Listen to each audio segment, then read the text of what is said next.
Di saat partai-partai lain mulai bergerilya mencari mitra koalisi, Partai Golkar terkesan adem ayem. Partai dengan perolehan suara tertinggi kedua berdasarkan hasil hitung cepat sejumlah lembaga itu pun belum mau membuka pendekatan antar partai yang telah dilakukannya selama ini. Perolehan suara Partai Golkar pada pemilu legislatif 2014 berdasarkan hitung cepat lembaga survei sekitar 15,01%, berada di urutan kedua setelah PDI Perjuangan yang mengumpulkan 19,24% suara. Padahal untuk bisa mengajukan pasangan calon presiden dan wakil presiden, Partai Golkar perlu berkoalisi dengan partai lain agar memenuhi syarat 25% suara secara nasional. Ketua Badan Penelitian dan Pengembangan Partai Golkar, Indra J. Piliang, mengungkapkan, gerak partainya dalam mencari mitra koalisi seperti peribahasa Jawa, alon-alon asal kelakon. Indra menjelaskan, lamanya Golkar mencari mitra koalisi karena saat ini partai-partai terfokus pada dua poros kuat yang sudah ada, yakni poros Jokowi dan poros Prabowo.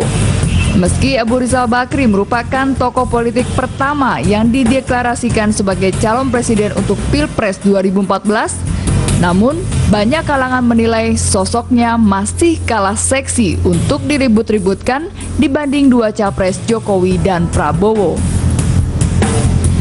Selain masih kalah pamor dengan Jokowi dan Prabowo, lamanya Golkar menentukan mitra koalisi juga karena terganggu intrik di internal partai.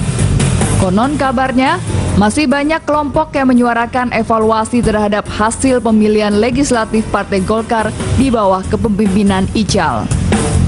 Tak hanya itu, posisi Abu Rizal Bakri sebagai calon presiden dari Partai Golkar bisa saja tergusur dalam rapat pimpinan nasional khusus yang akan digelar Mei mendatang. Sebagian kalangan juga menilai evaluasi terhadap pencapresan Ical bisa terjadi bila tak ada partai lain yang bersedia berkoalisi dengan partai berlambang pohon beringin tersebut.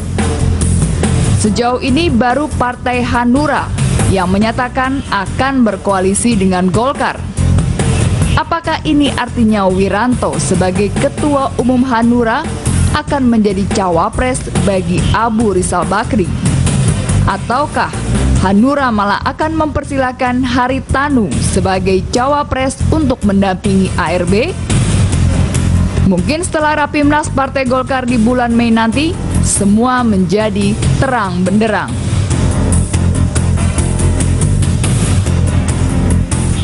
Ya, pemirsa, sudah disebutkan ya ada dua poros kuat, poros PDIP dan juga poros Gerindra. Nah, poros selanjutnya ini juga yang masih menjadi pertanyaan, apakah akan kemudian menjadi 4 poros begitu karena masing-masing sudah menyuarakan akan mengangkat capresnya sendiri, ataukah akan bergabung dengan poros-poros yang sudah ada. Kita akan membahas bagaimana di peta koalisi 2014. Untuk itu saat ini di studio sudah berjajar ini para poros ini.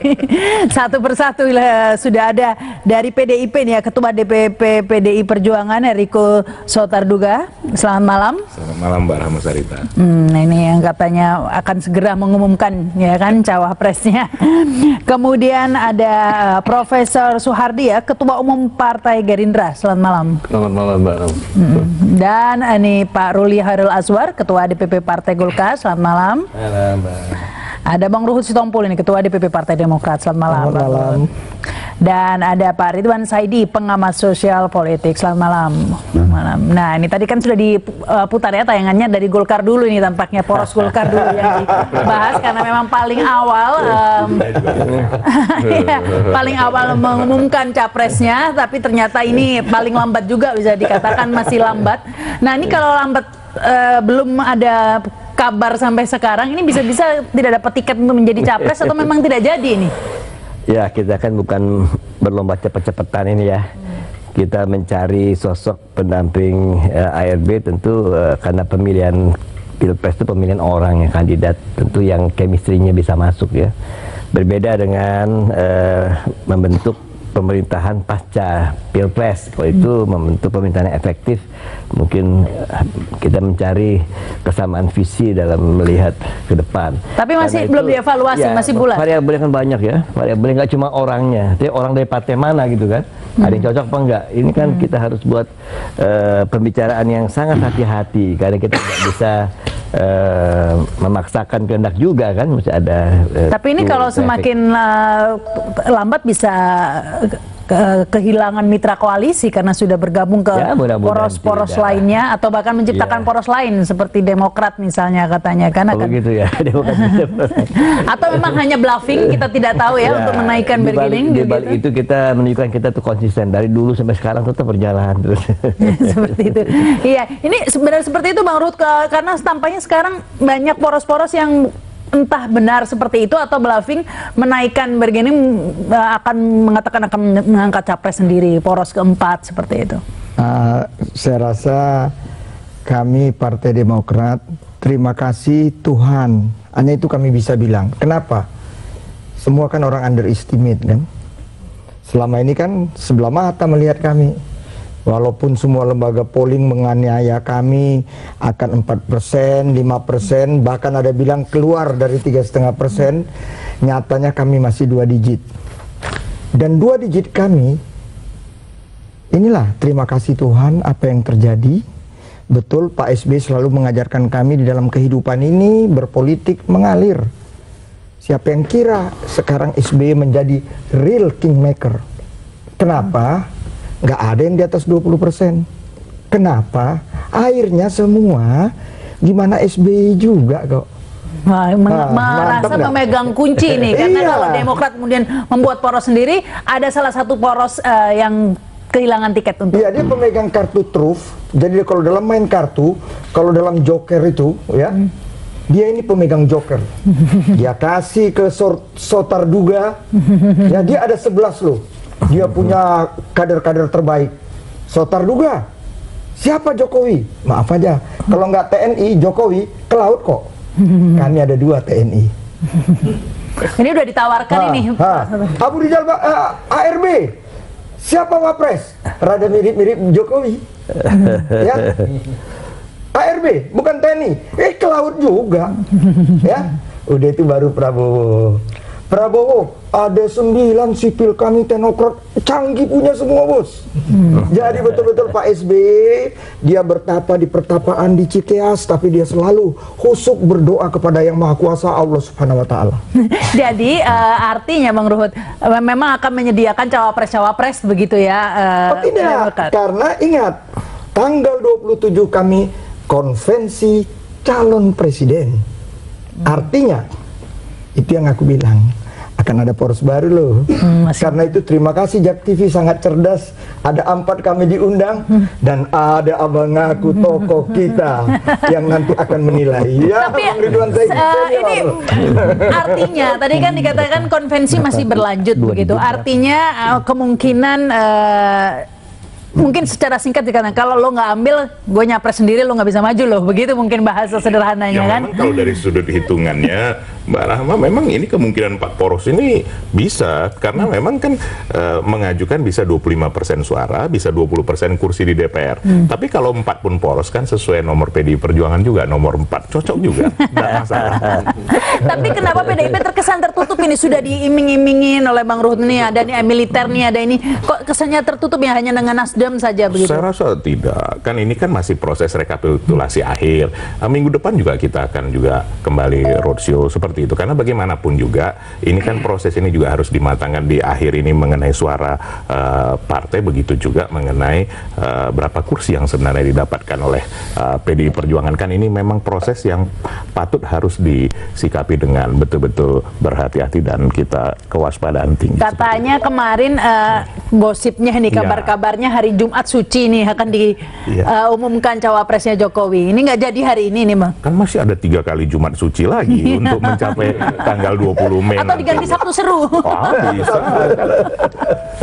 Iya, ini kalau Gerindra ini sebenarnya bisa dikatakan di ujung tanduk juga. Ini tergantung partai-partai lain, bisa-bisa kalau Demokrat membuat poros sendiri, kemudian mengajak partai-partai lainnya, misalnya partai PKS dan partai lainnya ya, PAN dan lain, ini Gerindra bisa tidak dapat tiket untuk maju jadi capres ini? Kalau kami Gerindra tetap optimis ya. Karena sebetulnya yang pertama ukurannya kita kan belum selesai quick count-nya, itu artinya quick count tidak bisa dipakai sebagai dasar hitungan. Lalu nanti yang real count kita tahu memang pengalaman tidak terlalu jauh beda, tetapi kami sangat berhati-hati, jangan-jangan kami membentuk koalisi, tahu-tahu bukan 20,1, 19,9, gugur lah itu kan. Ini kan rumah itu kita menjadi tersangka. Tapi lobby-lobby sudah berlangsung dari sekarang dong. Apanya? Lobby-lobby. Oh iya, jelas. Kami terus-menerus lobby-lobby, kita terus-menerus berbicara untuk membentuk chemistry semakin tinggi. Nah ini dari lobby-lobby itu pembicaraan yang sudah ada cercah harapan. Ya, saya melihat ada.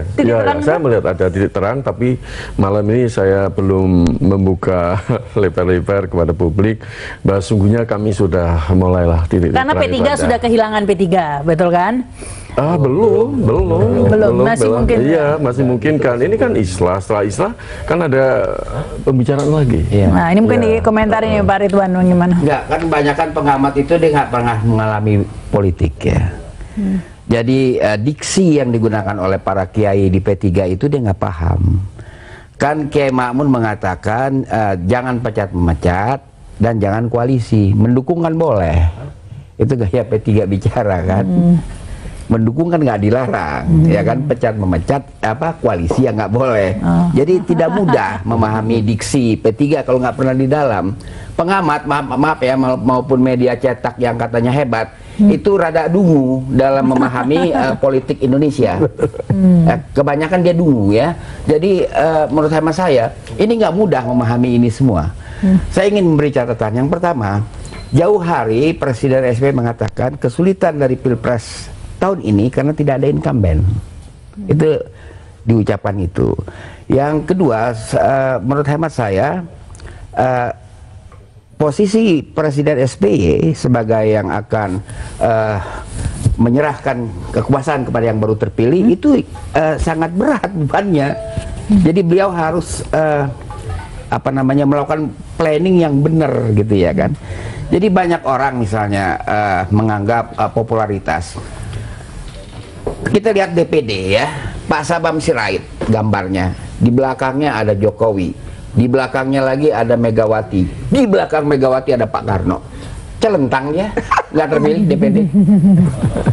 Kalah habis sama anaknya Fahmi kan, 500 sekian. Sabam Sirait jauh di bawah 2 Betawi malah. Jadi yang terpilih ini 2 Betawi, Fatwa dan anaknya Fahmi. Sabam jatuh, padahal udah ditambah. Rupanya masih kurang juga, mestinya di belakang Bung Karno ada potret lagi Pangeran Diponegoro kan. tapi yang terpilih Mbak Rahma nomor 4. DPD-nya jangan lupa, artinya nomor PD Perjuangan. Itu juga bagus. Nomor 4 yang terpilih. Nomor 4 di mana? DPD-nya. Yang nomor urut 4 terpilih menjadi DPD itu nomor di mana PD itu Perjuangan. yang di mana? DPD DKI. DKI Iya. Nomor 4. Iya. Siapa? Saya lupa namanya, tapi nomor urut Nomor PDI nggak, Sabam nggak terpilih. bukan yang terpilih. Maksudnya nomor urut 4 nomor urut 4 Oh ya, iya, DPD. iya, itu Coba seperti inget-ingetin itu. nomor urut Itu nomor mistik lah ya. aja. Itu mistik ya kan, itu bicaranya dengan Jokowi jangan dengan saya. Itu mistik ya kan. Tapi saya kan, ya kan? karena sering Kalau kena mistik marah ya Babi. Jokowi bidangnya kan. Saya ini rasional. Jadi ini kita lihat yang terpilih siapa? Fahira, Fatwa, Vivi Effendi, dan Firdaus Dailani. Jadi meskipun udah masang foto Jokowi nggak laku. Daripada Demokrat nggak ada yang masang foto SBY ini Bang Ruhut. Caleg-calegnya itu kan saya lihat di jalan-jalan nggak ada yang masang foto Tapi SBY loh. 10% loh. Saya sendiri kaget. Kan waktu tukang quick ya, tukang quick mengatakan Demokrat kalau nggak salah sampai 4,5% rata-rata ya. Iya bang. Jadi tukang quick dasarnya apa saya nggak ngerti. Iya, Bang. Lantas tahu-tahu dia, saya juga kaget bahwa sudah mencapai 10,5. 2 digit. Dan ini juga jangan salah ya, di dalam syarat-syarat dukungan kursi bisa terjadi 2009 PAN merasa cukup bisa mendukung, tahu-tahu 3 orang anggotanya kan yang terpilih bermasalah. Iya. Jadi misalnya ada satu partai dia yakin benar, ya kan, dia bisa mendukung seorang capres, dia punya 120, berteman dengan entah siapa, bisa 10 orangnya kena dana pemilu. Nah, jadi belum tentu jadi ya. Nggak mudah. Baik. Kita akan lanjutkan lagi nanti. Kita masih harus break pemirsa. Kami akan segera kembali. Kembali bersama kami dalam Ada Pak Berita, dan ini sudah bergabung juga nih Pak Effendi Ghazali yang berjuang dari macet ini pastinya. Iya betul, ya, karena masih macet sampai hari ini. Sebetulnya saya kesini cuma mau ketemu Pak Ridwan Saidi. Udah lama betul saya nggak ketemu dengan Pak Ridwan. Hati-hati loh sebelahan. Nggak apa-apa, ini bajunya udah hampir sama. Cuma terakhir tuh kalau nggak salah saya dia diundang oleh Bapak Effendi Simbolon supaya bisa bertemu dengan Pak Joko Widodo di tangga Masjid Sunda Kelapa. Itu kira-kira terakhir pertemuan terus saya. Kejadiannya? Belum tahu. Udah kejadian belum? Nggak mungkin, karena saya ini pemangku adat Betawi berdasarkan pemangkuan Kemendagri. Nggak bisa saya ketemu dia. Nah, kenapa? Karena saya kepemimpin adat Betawi, nggak boleh. Ini Effendi Ghazali langsung berpolitik. Bukan. Bukan. Kenapa telat? Macet. Janganlah nanti terduga marah. Gimana? Ini yang Eriko biar tahu yang berpolitik ini. Saya cuma bilang macet, terutama karena ini it's Friday, ya, it's Friday ya. Betul, dan Pak Effendi kalau mau nyelesain macet harus masuk istana, kan begitu ya. Ini pembicara sudah jauh melenceng ini. Jadi kan kawan ini nggak pede, nggak kira dia jadi gubernur. Jadi suka-sukanya kasih janji, nggak macet, itu kan janji dia, nggak banjir. Taunya menang, pening dia tante. Inilah hal-hal politik ya. Ngomong macet saja bisa jadi panjang gitu ya. Saya cuma kasih satu catatan kepada Pak pemirsa, dia bisa bicara begitu karena sudah yakin ke DPR, ke Senayan. Kalau masih begini-begini, wah. Lain kayaknya. Dan juga Memang sudah beda nggak ada auranya. persoalan dengan dana pemilu kan. Iya, tapi tadi kita sudah sempat ngobrol-ngobrol ini Pak Effendi Ghazali, pastinya tentang poros-poros ini. Mungkin Demokrat juga yang menarik, ada berbagai fenomena yang kita lihat, ada bahkan P3 menyuarakan agar dijadikan cawapres begitu SBY begitu, dan koalisi-koalisi manuver dari poros-poros ini. Kalau Anda melihat pergerakan Ya kalau bagaimana? usulan untuk menjadikan Pak SBY sebagai cawapres agak bersifat lelucon kalau menurut saya, udah jauh lah dari analisis ilmuwan tuh. Udah jauh. Tapi yang menarik sekarang kita garis bawahi bahwa nanti Eriko harus cepat menyambar saya loh kalau saya agak dianggap salah-salah bicaranya. Sebetulnya kita mulai permainan baru sekarang. Iya. Nah, itu yang penting. Jadi ini starting from the zero, mulai dari awal. Mohon maaf saya ingin katakan, mestinya teman-teman PDIP itu mulai beranggapan bahwa Pak Joko Widodo itu 19%, kira-kira gitu. Enggak apa-apa, jangan berpikir besar-besar dulu. Mulai dari permainan baru supaya semangat kedepannya itu cara bertempurnya berbeda. Jadi hanya 19%. Auranya saya malah menyebutnya aura 19% dulu. Terlihat kok waktu itu agak sedih gitu. Tapi kemudian ke depan mungkin bisa lebih semangat. Nah karena itu belum ada satupun partai yang sebetulnya bisa maju begini, itu kan kata tukang kuik-kuik 19%. Enggak, real count-nya belum. Tukang kuik-kuik kan kesendak hatinya aja dia bikin perang. Kalau gini Be, kalau tukang quick itu ada plus minusnya ke atas 1%, ke bawahnya 1%. Jadi kira-kira nanti 20% ya kan? Karena itu belum ada yang langsung, kalau 20% itu kan suara nasional ya, bukan hitungan kursi di DPR. Jadi kalau mau jujur, belum ada yang bisa langsung mengatakan kami sendiri bisa punya tiket atau boarding pass itu. Karena itu kebetulan ada Bang Ruth Stompul nih, saya kan dulu anggota independen. Independen itu artinya nggak terima honor, dan yang benar bilang benar, yang salah bilang salah. Nah, Masih dulu ya, sekarang nggak? Sekarang udah nggak, karena Achilles tendon, operasi Achilles tendon ya. Itu selalu ada berhimpitan gitu. Dulu nasihat dari Babe juga, si Jan bilang Be udah ya. Nah, balik ke soal konvensi, menurut saya ini kesempatan untuk Partai Demokrat mula-mula itu bertempur dulu aja, capreskan saja dulu. Karena konvensi itu nggak apa-apa, ini berbeda kita malam ini. Bagus. Karena ini Belum tahu Effendi Ghazali sedang ini dipas. konvensi capres, bukan konvensi cawapres. Jadi konvensi ini hampir konferensi lagi, Be. Ada gabungannya. Konvensi ini hari Minggu akan ditutup dengan debat kan. Sesudah itu ada pidato Pak SBY. Saya berharap pidatonya mengatakan siapapun yang menang konvensi berdasarkan hasil survei akan tetap kami upayakan maju sebagai calon Nah, ini presiden. seberapa serius sebenarnya Bang Ruhut konvensi ini? Apakah benar-benar ingin mengusung capres atau hanya sebagai cadangan aja, backup plan? Kalau nggak cocok Nah, itu harganya agak di lucu koalisi, jadinya. Jangan-jangan hampir sama dengan apa tadi lelucon yang tadi, bahwa ada yang menyuruh Pak SBY jadi cawapres, keterlaluan itu kan. Ini konvensi capres jangan langsung diarahkan ke cawapres, karena mereka masih mungkin loh untuk mengusung. Nah, ini seriusnya jadi capres apa cawapres? Jadi memang malam ini Effendi Ghazali ini saya punya chief. Ya, ini chief saya. Sangat brilian. Mas dia konsultannya konvensi kan? Apa? Enggak. Oh, enggak. Kalau dia konsultan aku pribadi. Ya. Jadi aku mau bilang begini, Rama. Lebih kacau lagi di pernyataan. Rama, ya ini kita sikapi tadi kan pertanyaan mengenai Romi. Ya. Aku positif Romi thinking. mana? Yang kemarin dibuang, sekarang sekjen lagi. Oh, P3 ya. Romah Zuri ya. Dia yang mengatakan SBY Wapres. Itu betul. Saya sepakat. Itu lelucon. Tetapi ada Romi yang brilian. Apa itu? SBY masih mempunyai 50% pollingnya. Terima kasih Romi. Itu yang aku bilang. Kemana dia berlabuh, itu yang jadi presiden. Bahkan, betul Effendi, konvensi calon presiden. Insya Allah kami yang Tapi menang. kayaknya PDIP, Sotar duga ini tidak bergeming ya PDIP ya. Kabarnya SBY akan bertemu Megawati dan lain-lain. Kan sebenarnya tadi karena Pak Effendi Ghazali kan baru datang. Dia kalau Sebenarnya tadi kan aja kita dia sudah nggak kita sampaikan ngomong. bahwa kan sebenarnya minggu depan ini kita akan berjalan kembali karena pada awalnya Demokrat kita termasuk memulai- dipertimbangkan? kan kita harus semua kita samain dan kita juga harus bertemu berbicara. kasih. Membangun bangsa ini kan tidak bisa hanya satu pihak semata. Justru kita harus berkomunikasi. Soal jodoh itu soal lain lagi karena ini kan sepertinya pacaran, ada bibit bebet bobot dan ada kesesuaian.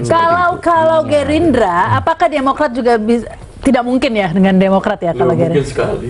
Mungkin sekali. Iya, Benar. mungkin sekali. Karena di dalam sejarah ketika partai koalisi ini pada macam-macam, ternyata Gerindra pernah pasang badan masalah pajak misalnya, ya kan?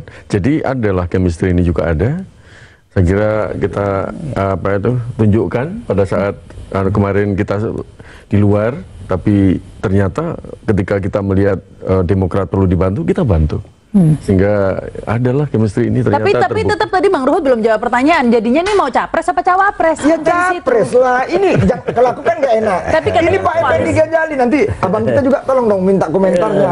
Ini dua pengamat ini harus kita dengar. Kita Jelas calon harus presiden. dengar dia, tapi kemarin itu hari Jumat ada dialog kenegaraan di DPD. Saya bersama dengan Kodari, itu juga ada Yunarto Wijaya sebelumnya. Itu barangkali masih ada kalimat yang mengatakan Pak SBY itu masih mungkin memainkan peranan saat ini sebagai kingmaker. Kata siapa? Itu kata Kodari. Berubah dong dia. Dia bukannya tukang kue-kue. Iya, tapi Kenapa sih Pak Ridwan sok musuh sama quick-quick ini? enggak. Bukan, Dia dalam konteks analisis itu antara lain mengatakan demikian. Boleh dong, Bea. Ya gini ya, saya itu pertama Pak SBY itu jangan disembarangin. Dia akan memainkan peran yang penting. Seperti saya tadi cek Bapak Ruhut, jam berapa Pak SBY hari Minggu itu? Beliau bilang malam. Iya. Karena pagi kami pemuka adat Nusantara bertemu dengan Pak SBY di Kendari. Iya. Dan saya anggap ini kreasi yang cakep lah. Saya mengkritik Pak SBY, tapi orang yang langkahnya strategis kan harus kita pujikan. Dan itu ada tokoh-tokoh adat Nusantara. Ini yang Itu sudah berubah Babe nih. Apa? Bukan tukang quick-quick, Babe yang udah berubah nih, bukan ya? enggak, saya nggak berubah. Saya udah lebih. Dia ini akan mengakan itu dan itu juga kita nggak tahu karena Pak SBY itu orang yang berpikir strategis, ya kan. Di dalam hal ini, saya mohon maaf ya dengan SBY, dengan PDIP, Anda akan berada di luar gelanggang. Mengapa begitu? Iya, Anda nggak akan punya teman. Jadi pertandingan ini pertandingan antara mereka ini pasangan-pasangan. Sudah ada Nasdem, Be.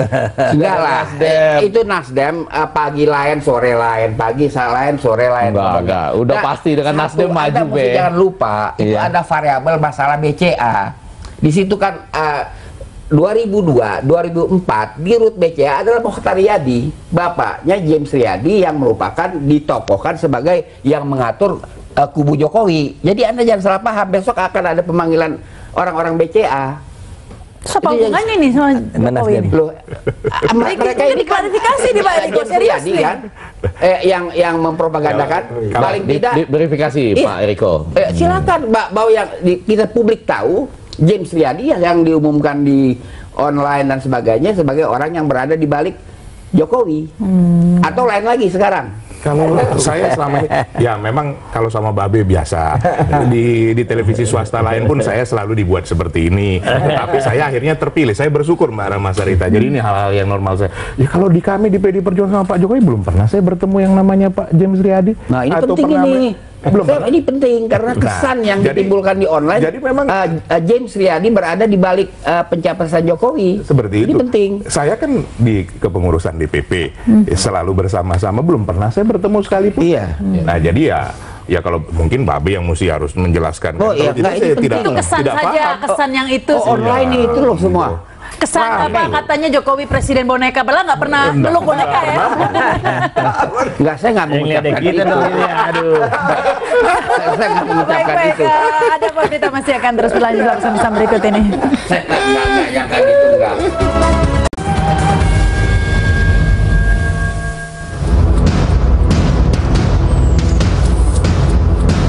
Gencarnya komunikasi politik sejumlah partai politik peserta pemilu menunjukkan bahwa penentuan arah koalisi pasca hasil hitung cepat kian menggeliat. Namun pergerakan arah koalisi nampaknya sama sekali tidak membuat Partai Demokrat bergeming.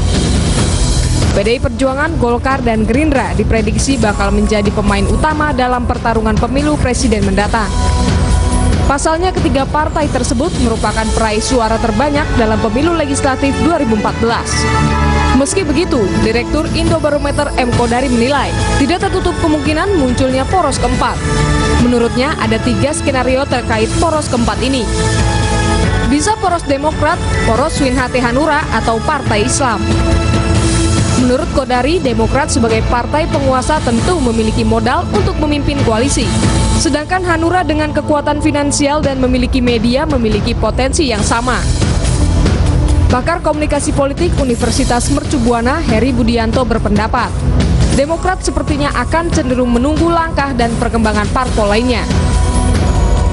Sementara itu, Sekretaris Komisi Pengawas Partai Demokrat, Suwaidi Marasabesi menegaskan, partainya belum memutuskan untuk membentuk sekaligus memimpin koalisi partai menengah atau poros tengah. Dalam beberapa hari terakhir muncul wacana koalisi poros tengah. Koalisi ini berisi partai politik dengan perolehan suara di posisi tengah yang mayoritas diisi parpol berbasis Islam seperti PKB, PKS, PAN, dan P3. Pada Selasa malam 15 April kemarin, elit Partai Demokrat diundang oleh SBY di kediamannya di Puri Cikeas, Bogor, Jawa Barat. Dalam pertemuan itu diputuskan bahwa konvensi Capres Demokrat dilanjutkan dengan menggelar debat kandidat terakhir 26 April 2014 mendatang.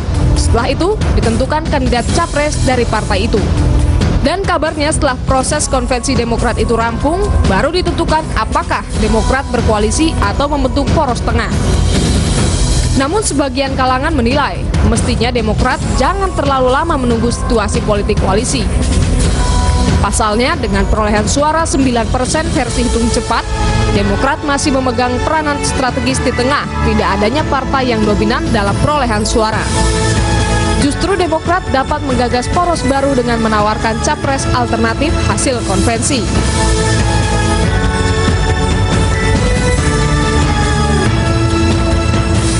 Ini kalau Demokrat ini sebenarnya tidak bisa terus menunggu nih, minggu harus ada keputusan ini jadi capres atau cawapres ini konvensi, begitu ya Bang? Ya, kami mengalir, tapi kami tahu ketua umum kami, penggagas pendiri partai ini ya orang yang sangat arif dan bijaksana. Jadi momen seperti yang dikatakan suhu saya, ini abang saya punya mentor, beliau itu ahli strategi. Jadi jawabannya? Jawabannya capres dari kami. Jadi poros semua partai ya menunggu sampai tanggal 6 ya. Karena ini kan rekap di KPU ini baru selesai tanggal 6. Ya. Kepastian tanggal 9 ya. Jadi nggak bisa mendahului itu karena itu formal hasil daripada pemilu. Tapi minimal gerakannya sudah bisa dibaca sudah. Ya Pak dari seminggu lalu sudah gerakannya. Nah sudah. Ini Ical malah gerakannya ke Romai Rama ini kemarin jadi imamnya Romai Rama ini sholat maghrib ini maksudnya apa ini? Ya beliau berkunjung kan silaturahmi. Berkunjung ke Rhoma Irama maksudnya? Enggak, Rhoma Irama berkunjung ke Ica kan silaturahmi, ya. Kenapa tidak? Karena semua pun dalam silaturahmi itu kan banyak sekali manfaatnya, masukan-masukan yang mungkin keliru soal PKB dijelaskan sama Rhoma Irama dan dan menurut saya bagus-bagus saja nilainya tentang keberadaan Islam, ya. Ya kan, so kan tidak mungkin pertandingan cuma satu pasangan kan, harus ada mitra tanding. Cuma menurut saya ini derby gitu. Jadi saya tetap luruskan, saya nggak bisa satu pasangan. PDIP masuk, karena Jokowi masuk karena ada Nasdem. jadi ada Jokowi dengan cawapresnya. Nanti kan Abu Rizal kan sudah tetap mau maju dengan cawapresnya, Prabowo dan cawapresnya. Lalu nih ada kemungkinan poros Demokrat dengan cawapresnya. Tapi mungkin yang sedang kita tunggu-tunggu adalah momentum. Dan rasanya sampai hari ini saya kok masih percaya kita nggak bisa mengharapkan kejutan sebelum 6 Mei. Jadi walaupun ini katanya nanti sore akan mendeklarasikan pasangan tertentu hari Jumat. Atau Pak Jokowi sendiri kalau ditanyakan itu jawabannya bisa besok, bisa 2 hari lagi, bisa minggu depan. Jadi karena begini, kemungkinannya Rahma begini. Nanti Babe langsung kalau enggak sambar juga. Misalnya, kalau seorang menentukan Rahma kan saya Rahma. Oh, Rahma yang ini. Saya kira Dewan Pembina Nasdem. Ini memang kalau tua pemikiran tuh bisa bercabang-cabang. Nah, poin saya begini. Kalau seseorang misalnya Jokowi, misalnya ambil contoh aja, tiba-tiba misalnya mengambil orang yang lain, katakanlah ya misalnya. Oh kan? iya, misalnya nih, misal loh ini kuat itu. Riko ini misalnya. Lalu kan JK bisa diambil sama pasangan yang lain. Ya kan? Karena hitung-hitungannya kan begitu kan? Karena ini kalau mau adu cepat misalnya. Karena itu saya agak khawatir malah begini nih, nggak tahu nih mereka yang dari partai-partai ini. Saya agak khawatir nanti tunggu-tungguannya batas terakhir mendaftar kapan? Tanggal berapa? 20 Mei. 20 Mei jam 24 ya? Terakhir.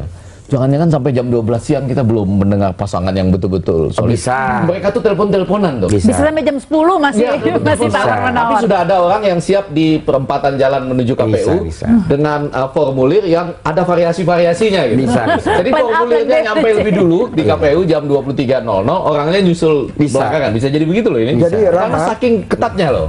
Yang dibilang Pak Effendi ini benar. Tapi ada satu hal yang kita harus sama-sama cermati, ya. Memang selama ini kan ada 3 nih calon. Sepertinya tetap 3, tapi salah satu dari 3 yang sekarang ini hilang. Wow. Maksudnya? Maksudnya ARB gitu. Ya aku nggak tahu lah siapa. Ya. Karena kalau kami, saya punya keyakinan. Kenapa?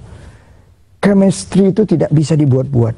10 tahun Pak SBY sebagai profesor doktornya koalisi. Ya. Beliau kami sekarang di papan tengah yang tertinggi, yang lain ini semua kawan dan sudah menikmati kemerdekaan selama ini, ya. Pasti mereka dalam politik, ingat loh, jangan coba-coba dalam politik, bukti bukan janji. Kayak iklan ini. Dan kawan-kawan ini semua udah bukti selama ini dengan Pak SBY. Jadi bahkan Rahma, apa yang terjadi? Aku takut nanti yang baru jelas bisa jadi calon Jokowi loh dengan Nasdem. Ya. Itu udah bertentangan dengan dia belum selesai. Aku khawatir ini nanti bisa-bisa head to head hanya 2 calon.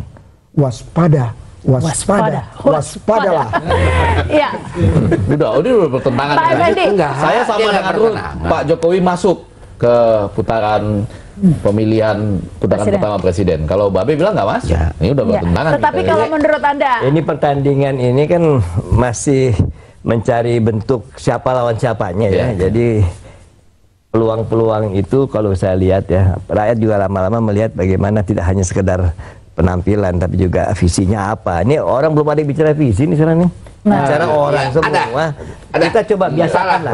Bukan kita biasakan sebentar. Nanti saya kita biasakan pembahasan kita selama ini. Kalau koalisi nggak pernah ngomong konsep Pak, ngomongnya siapa dengan siapa, koalisi siapa. Kita coba biarkan rakyat kita berpikir, bukan yang kita dapati dari setiap pembahasan perdebatan talk show itu Pak, fakta Pak. Nah, biarkan rakyat ini sekarang melihat apa sih ya pemikirannya ARB, apa pemikirannya Pak Prabowo, apa pemikirannya Bung Ruli mengatakan visi nggak ada. Bukan nggak ada. Bapak Jokowi di depan Pemret menyampaikan misinya. Di talk show saya bilang. Dengar dulu, bahwa beliau akan mengekspor jus pepaya karena banyak pepaya tidak terurus, jadi akan diekspor jus pepaya. Terus Pemret nanya lagi, apa program lain? Loh, saya jangan ditanya, situ dong kasih masukan dari saya jus pepaya. Maksudnya apa? Wah, bukan maksudnya apa, kan saya hanya meluruskan Ada visinya. ada visi. Minimal ada ya, ada jus pepaya daripada nggak ada ya. Iya dong. Kayak Pak Nggak Ridwan bisa begitu. gitu, tadi pertanyaan ke saya kan? Iya. Pertanyaan ke saya. Saya belum selesai loh tadi. Saya dipotong. Iya. Saya mau segini ya. Ini kan kita sekarang talk show hari ini, kemarin semuanya ngomongnya itu lagi. Ya, tapi saya ingin satu. Nggak ada Coba yang tolong baru sekali-sekali. dong. Coba tolong sekali-sekali dengarkan apa sih yang membuat orang memilih dia itu.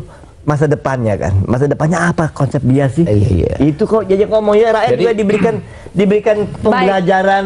Oh, milih orang rupanya mesti milih visi juga, nggak cuma lihat orangnya keren, nggak cuma lihat Popularitasnya orangnya saja. Baik, populer. silakan ya, Pak Effendi. Betul, ini persis betul. Kalau lagi sama-sama dulu kami sharing di kampus itu persis seperti ini. Jadi artinya, iya kan gitu ya. Persis bahwa koalisi itu di samping mengandalkan figur, juga harus mengandalkan program. Cuma jangan jus papaya doang dong. Loh, bukan saya yang bilang, ini ada di apa itu? Iya.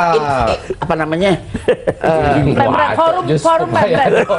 Daily apa tuh korannya James Riyadi itu? Investor Daily. Investor Daily ada. Wah, saya begini. Iya, setelah ini. Saya mau nyambung gini, kan selama itu. ini walaupun misalnya angka perolehan efek Jokowi dipertanyakan, tapi kan orang melihat bahwa Jokowi itu akan menjalankan program Indonesia Hebat yang terbagi atas ini.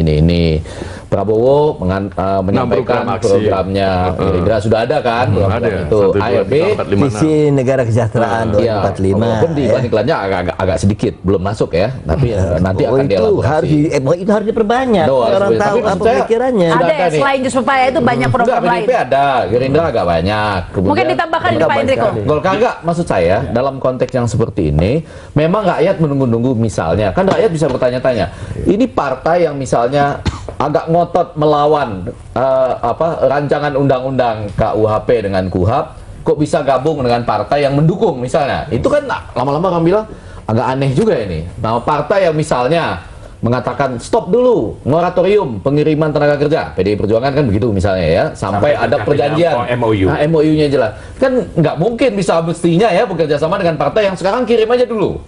Ada yang bilang begitu. Ada dong, MOU-nya belum jalan masih tetap kirim beberapa di moratorium. Nah itu kan nggak boleh tuh rakyat pikir-pikir ini gimana sih caranya. Baik, silakan ditambahkan ini Pak Enrico. Ya, saya berterima kasih betul yang disampaikan Pak Effendi tadi. Memang sebenarnya yang sudah diungkapkan dari pertama bahwa Pak Jokowi diberikan kesempatan menjadi capres oleh Ibu Mega, bahwa konsep kita adalah Trisakti, menjalankan Trisakti Bung Karno. Dengan apa aplikasinya? Program Semesta Berencana, bahwa siapapun yang diberi kesempatan memimpin, jelas ada guidance-nya, 10, 20, 50 Jadi tahun, bukan 100 jus tahun. pepaya hanya salah satu Loh, saja. Jus pepaya itu penting untuk kesehatan. Sudah jelas.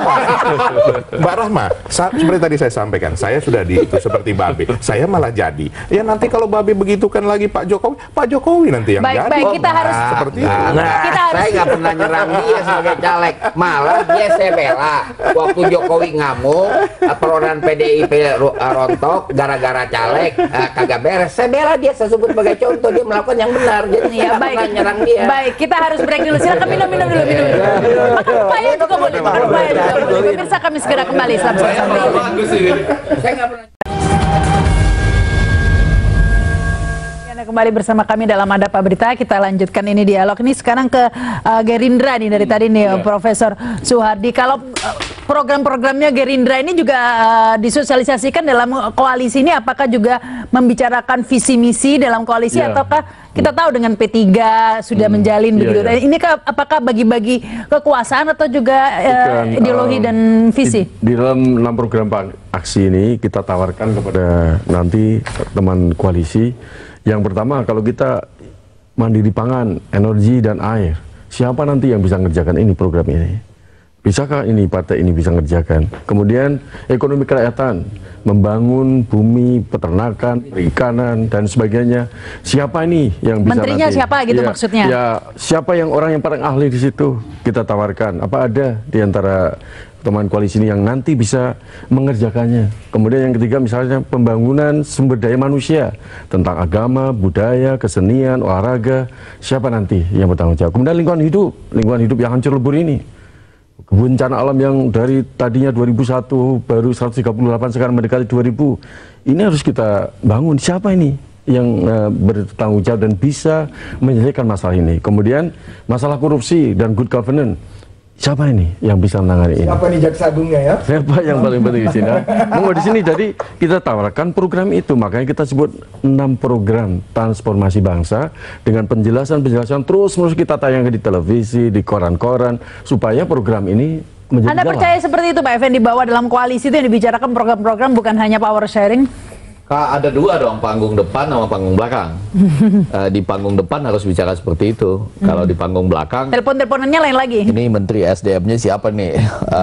Menteri BUMN-nya siapa nih gitu. Itu terjadi pasti. Jadi depan chemistry, belakang ministry. Iya. Jadi kalau yang dibilang Jokowi nggak ada gitu-gitu itu gimana? Gimana? Kan Jokowi jelas statementnya. Menolak. Dia bilang nggak ada itu, sampai dia bilang Nasdem biar sama saya juga nggak ada itu. Yang lain juga mau dekat. Nggak ada tuh, jangan ngomong wapres, jangan ngomong bagi-bagi. Jadi gimana tuh? Itu ada diucapkan. Dia ucapkan itu. Nah, artinya bahwa benar-benar di PDIP tidak berdasarkan power sharing koalisinya. Mbak Rahma juga yang membawa acara pada waktu di JEK TV saya dengan Pak Rio Petris Kapela. Itu beliau sampaikan langsung. Dan itu memang komitmennya bahwa mendahulukan kepentingan bangsa daripada yang disebut koalisi seperti sekarang ini yang transaksional itu. Makanya kita tidak mau menyebutnya koalisi. Itu Pak Effendi? Nah, memang sulit ya kadang-kadang dianggap sebagai perjuangan dan doa boleh. Jadi kalau kita mengutip Roma Irama itu dianggap perjuangan dan doa.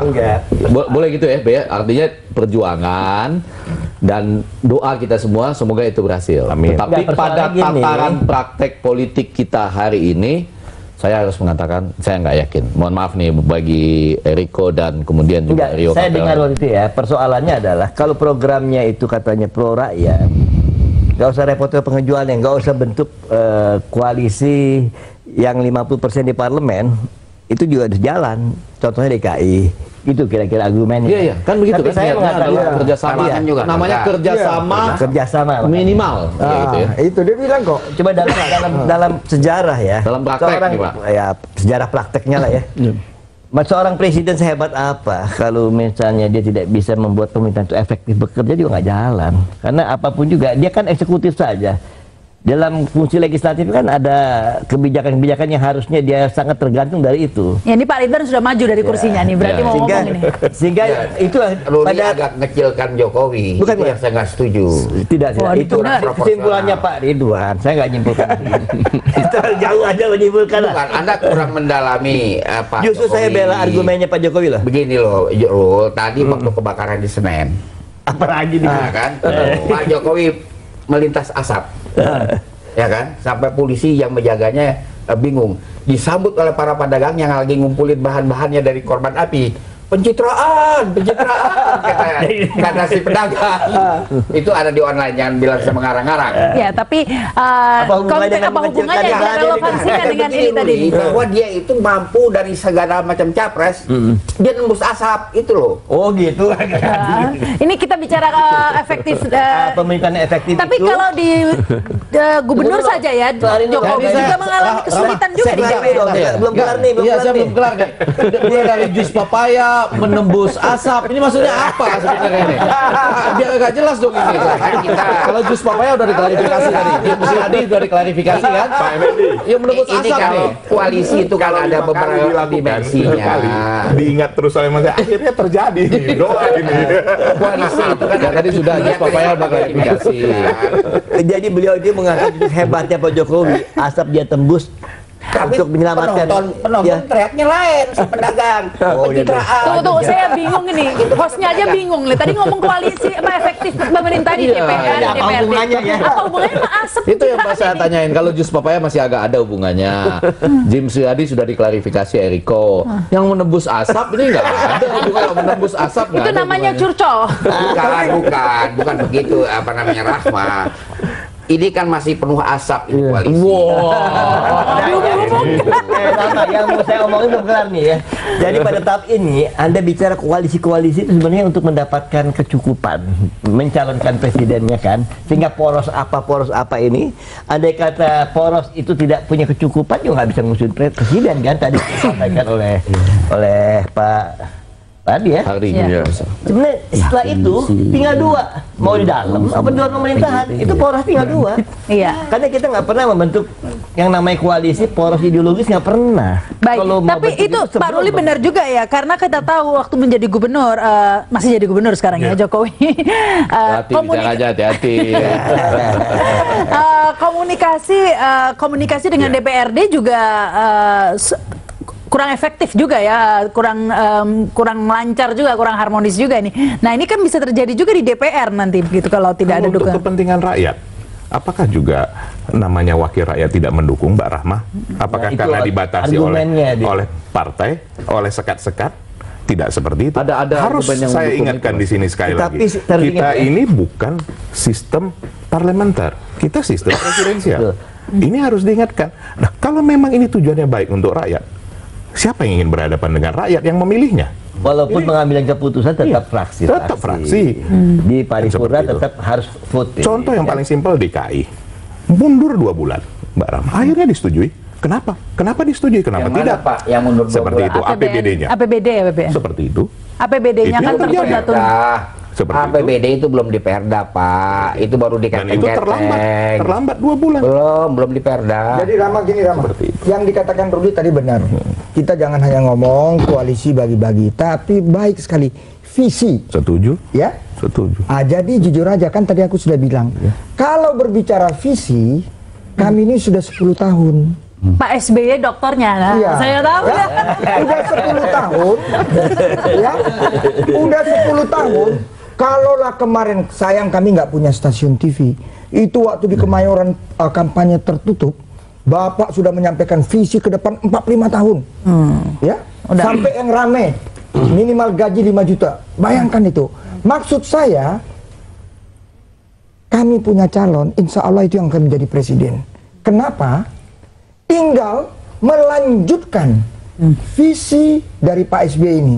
Yang 10 tahun, aku mau tanya, 14 program pro rakyat, siapa yang nggak sur? Bos? PNPN? Kok itu rame-rame juga kita ciptakan. Bukan. Itu kayaknya Itu rame-rame. Bos, rame-ramenya, waktu menikmatinya, ngerasaninya. Jadi gini, waktu bagi-baginya formulirnya kalau Golkar kuning, PDIP oposisi merah. Itu menurut itu ide brilian Pak SBY. Itu menurut Pak SBY yang bijaksana dan partainya saja. Bagi sebagian orang enggak, Pak. Sekarang begini saja.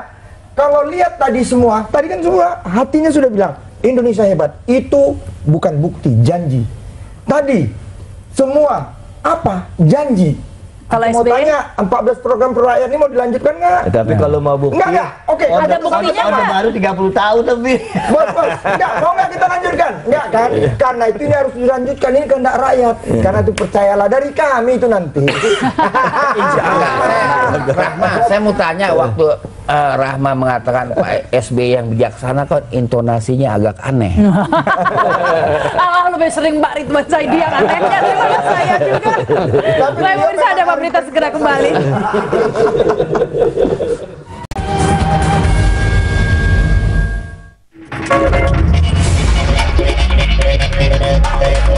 Hasil hitung cepat menunjukkan PDIP sebagai partai pemenang pemilu legislatif dengan perolehan suara 19,24%. Perolehan suara PDIP ini sebenarnya tidak sebesar yang diperkirakan sebelumnya oleh berbagai lembaga survei.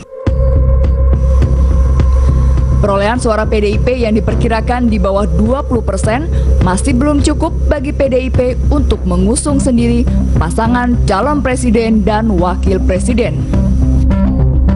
Sebab Undang-Undang Pemilihan Presiden mematok presidensial threshold sebesar 25% suara sah pemilu legislatif atau 20 kursi DPR RI untuk dapat mengusung calon presiden dan wakilnya.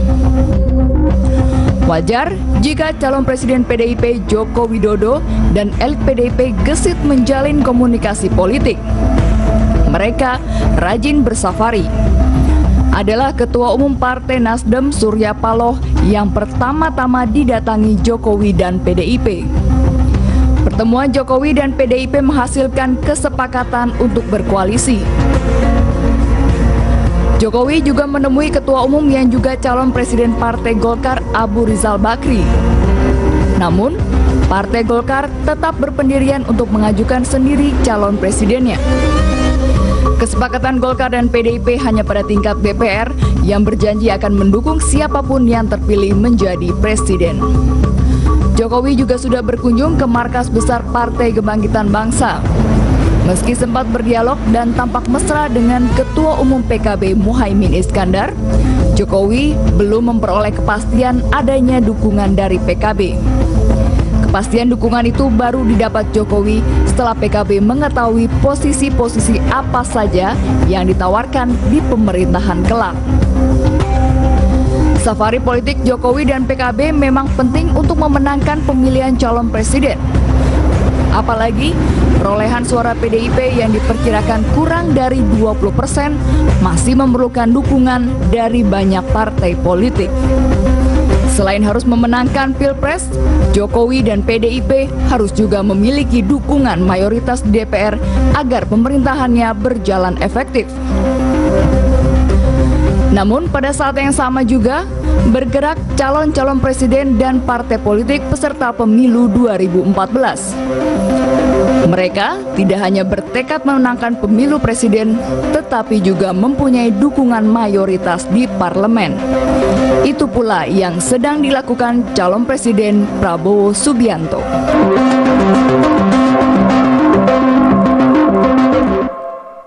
Saya ke Pak Effendi Ghazali dulu deh ini di tengah peta karena terlambat datangnya tadi ya. Karena di tengah peta koalisi yang masih belum jelas ya, penuh asap tadi ya kata Pak Ridwan ya. Saya masih belum paham soal asap, nanti bisa diklarifikasi dalam episode khusus tentang itu lah. Iya, tentang PDIP ini ya. Sudah begitu percaya diri, tampak lebih sedikit eksklusif lah dengan pada awalnya. Saya dulu cerita bahwa pada awalnya ada kesan eksklusif demikian rupa ya, khususnya sebagian elitnya, sebagian saya garis bawahi, tidak semua.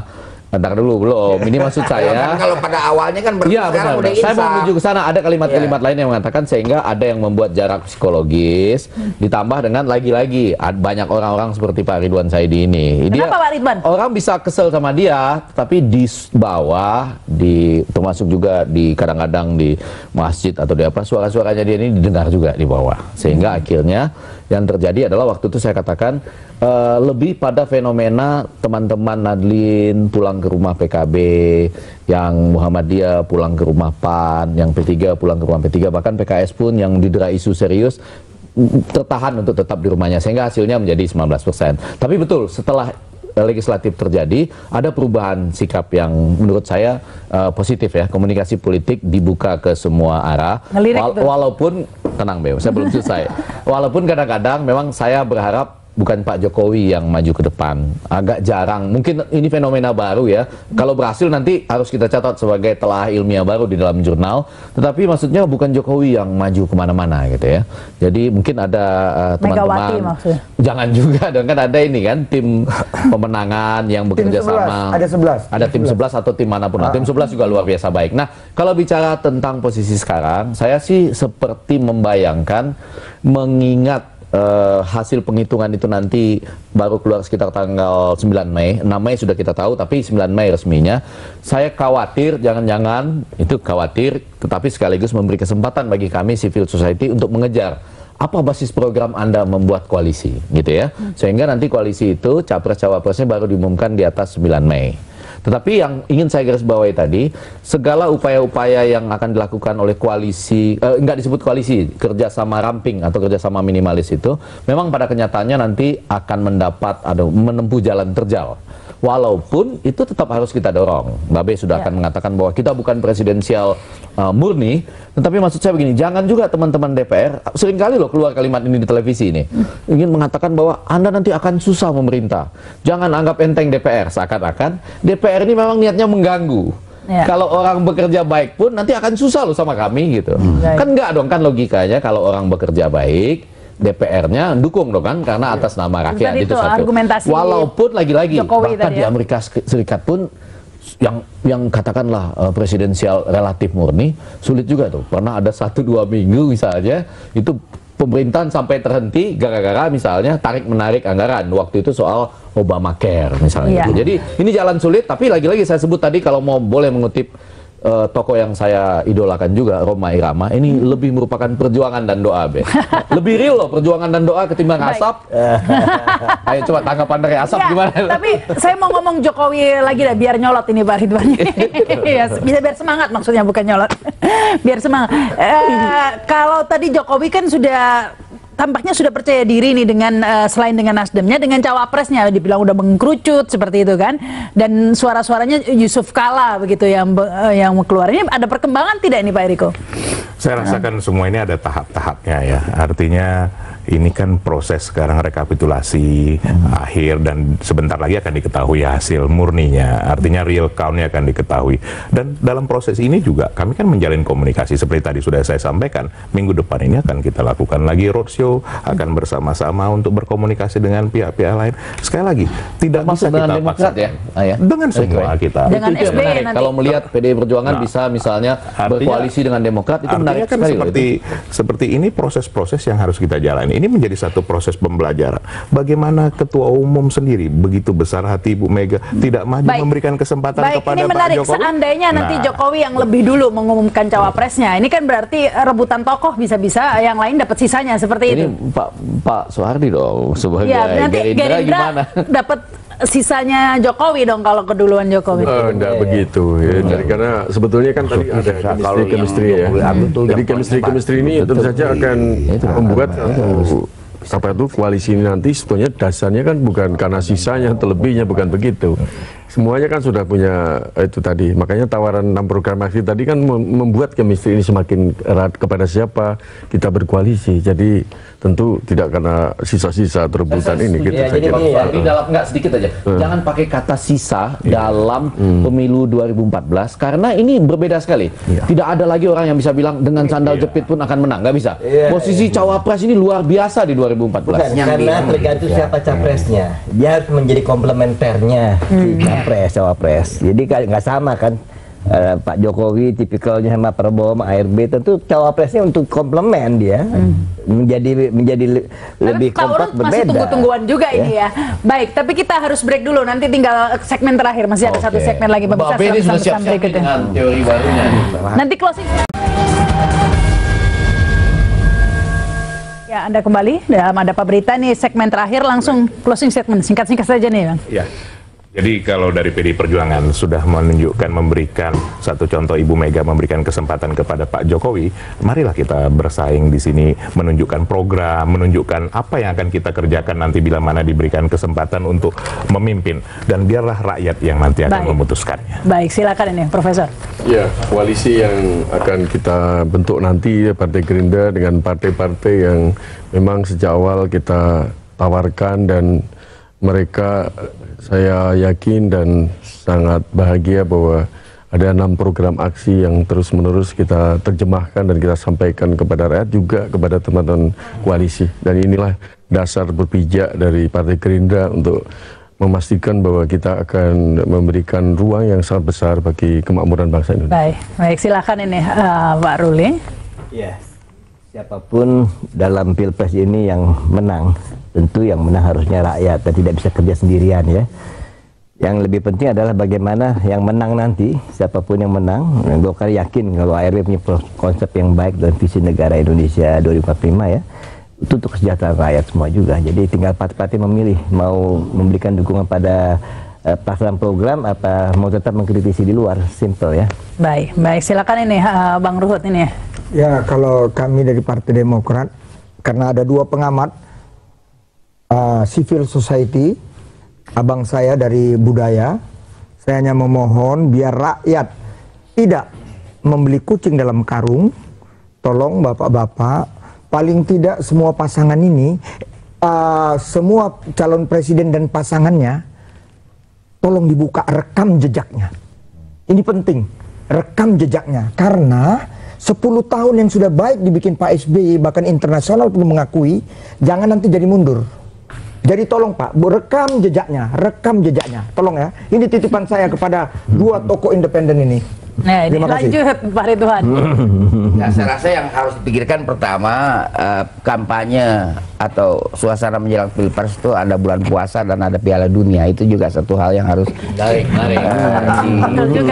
Jangan-jangan yang lebih menarik Piala Dunia. Koalisinya bisa kalah seru sama Piala Dunia. Itu harus dipikirkan dulu itu. Jadi derby, Piala Dunia derby. Ya derby ya itu pendirian saya, ya kan? Jadi dan perhitungan saya juga gitu kan. Jadi kalau saya katakan apalagi dengan modal jus pepaya susah lah ke istana ya kan. Jadi karena itu saya pikir capres-capres nanti di dalam dia mensosialisasikan diri harus memperhitungkan Piala Dunia dan bulan puasa itu aja. Ya, jadi kalau tadi disebut memberi bukti bukan janji, saya mau luruskan juga bahwa mungkin bukan Bang Luhutnya, tapi ada teman-temannya juga yang pernah terlibat sehingga katakan tidak pada korupsi dan lain-lain yang menyebabkan suara Demokrat jadi turun. Nah, itu bukti juga itu ya? Bukti juga. Tapi pada bagian lain rekam jejak juga. Ya, itu rekam jejak bagus. Nanti kapan perlu kan ada debat juga. Itu menarik. Nah, yang kedua adalah memang mumpung waktunya masih agak panjang karena saya yakin koalisi ini akan lebih banyak menunggu. Saatnya teman-teman civil society menanyakan apa program Anda sehingga Anda bisa dalam tanda petik menjadi suami istri dalam chemistry itu. Nah, yang terakhir saya tetap berbeda pendapat dengan dia. Nanti dicatat dulu. Ini nggak boleh, dia udah terakhir, saya nggak bisa lawan lagi dong. Saya nggak, ya kan nggak boleh. Saya nggak nambah-nambah. Saya cuma bilang sama dia, saya beda pendapat dengan dia. Ini bukan derby karena Jokowi bisa maju dengan Nasdem saja. Nggak usah ditambah kan sampai di situ. Jadi kita selanjutnya tetap akan berbeda pendapat di situ, gitu loh, Be. Baik, terima kasih Pak Eriko, Profesor Pak Ruli, Bang Ruhut, Pak Ridwan Saidi, Pak Effendi Ghazali. Ini tentunya kita lihat saja nantilah siapa yang jadi presidennya, apakah jadi Demokrat, dari Gerindra, Golkar, ataukah justru ini pepaya yang masuk ke istana. Ada Pak Berita akan terus berlanjut bersama Anda hingga pukul 11 malam nanti. Terima kasih.